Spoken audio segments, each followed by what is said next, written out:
Your bad habits aren't just limited to things like biting your nails, picking your nose, or smoking. They also show up in your business, and I'm going to give you 5 today that you need to stop to enable you to grow your business. Hey, welcome to another Mic Drop Monday, where I drop you a little truth bomb to help you work harder and smarter on the week ahead. And if it's your first time here, welcome. My name is Sam Martin, and you can find me online as Socially Sam. And while you're here, don't forget to subscribe so you don't miss next week's episode. And this week we're all about bad habits, and we all have bad habits, whether it's biting your nails, whether it's smoking, whether it's eating too much crap, whether it's like a little sugar addiction you've got going on. We all have them, but there's certain ones in your business that you need to stop, otherwise they're really going to hold you back. So let's crack on and find out what the 5 I've picked out for you are. Number 1, lack of planning. So we talked about this last week in the mistakes that people make in social media, and one of them was not having a plan, and it goes throughout your whole business. Yes, some people get away with just winging it. Some people have a very detailed plan from day one that they religiously stick to. Others have a plan, and the plan needs to shift. It needs to be a little bit fluid. It needs to adjust to the business needs. But if you have no plan at all and you just go, right, I'm in business, let's go, chances are you're going to come a cropper pretty damn soon. Create a plan, stick to it, but then shift it when you need to. Number 2, thinking it's all about you. So many people, when especially like in social media and marketing circles, and they're doing what they think is right for them, and actually it's about your audience, it's about your customer, it's about the people that you can help, it's about them. So even though you may not like certain things that you need to do within your business, you still need to do them because it's what your customer expects from you. So stop thinking it's all about you and your wants and needs. It's about your customer. Number 3 is no ROI on the things that you do. So ROI is return on investment. And I see so many people in business and they're doing loads of different things without actually knowing what they want to achieve from it. So for example, things like this and doing social media and making videos and doing marketing, at the end of the day, there has to be something that you know you want to achieve as the end goal from it.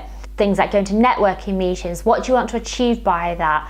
Writing a blog post, what do you want to achieve by it? If you don't know what you want to achieve, so therefore you don't know what the return on that investment is, and that investment doesn't necessarily mean money, it's your time, it's your effort, it's the resources that you may need, like this, making a video, you need a camera, you need lights, you need to edit it, you need to upload it. That's a lot of investment, so therefore there has to be a return on it, and you need to know what that potential return is and what you want to achieve from it. Number 4 is not listening, and this is, we are all so bad for this because it's our business and it's our baby, and we think we know everything about that baby. And chances are, you know yourself, you look at your kids, you know everything about them. But sometimes actually we need to listen to outside people.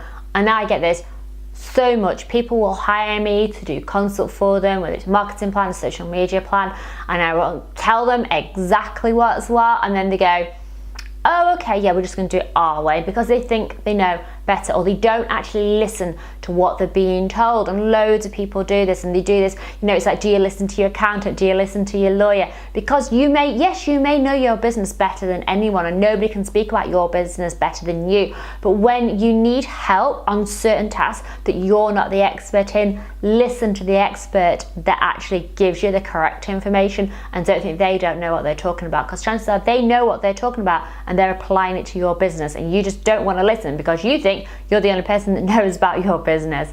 So keep listening all the time. Likewise, listen to your customers, listen to what they want, listen to their wants and needs, ask for feedback, ask what they want from you. Always be listening. And number 5, and this is the biggie, thinking you can do it all yourself. You can't. None of us can do everything ourselves. We all need little bits of help, and especially when you're on your own in business and you've literally got to do everything. You've got to be chief floor sweeper and chief marketing officer. You've got to do everything, as well as all the finances in between, and it's really hard. And I know sometimes, like when you're just starting out, when your business is small, when you're a one-man band, it's hard to pay other people to do those things for you because you can't necessarily afford it. But always be looking for little things that you can outsource. even if they're tiny little things in your personal life that's going to free up your time or free up the stress that may be put on you. It can be so difficult, like especially if you have kids and you've got a house to run, you've loads of things to do.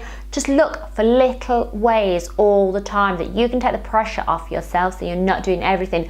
Even if it's just getting your food shopping delivered, even if it's having someone that can mind your kids for a few hours, even if it's having someone come clean your house. Like, they may sound like massive luxuries, but actually the stress that they're going to take out of your life, the time that they're going to save you is going to count for so much. If there are things in your business that you can outsource, get rid of them. Get as much off your plate as you possibly can, because you can't do it all on your own. And if you're not in a position to be able to give any of those tasks away, at least find people that you can talk to who can perhaps listen to your pain points and may have a better perspective than you, whether that's through a networking group, a mastermind group, just a friend that understands what you're going through. You know, talk to yourself in the mirror if you've absolutely nobody else to talk to. But just remember, you can't do this all on your own. And sometimes, yes, you have to do it all on your own, but at least have someone to talk to about it. Because chances are, sharing is caring, and that person might just be able to give you a little bit of advice to take the pressure off and to help you along the road a little bit.